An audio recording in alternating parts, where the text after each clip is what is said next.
প্রেম ও ভালোবাসার মধ্যে পার্থক্য কী? দেখো, প্রেম এবং ভালোবাসার মধ্যে অবশ্যই পার্থক্য রয়েছে।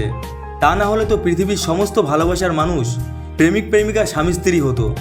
উদাহরণ দেওয়া যাক, পৃথিবীতে আমরা সবাই আমাদের বাবা মাকে ভালোবাসি, পরিবারকে ভালোবাসি, আবার স্বামী স্ত্রী প্রেমিক প্রেমিকাকেও ভালোবাসি। তার মানে এটা বোঝাই যাচ্ছে যে ভালোবাসা সবাইকেই বাসা যায়।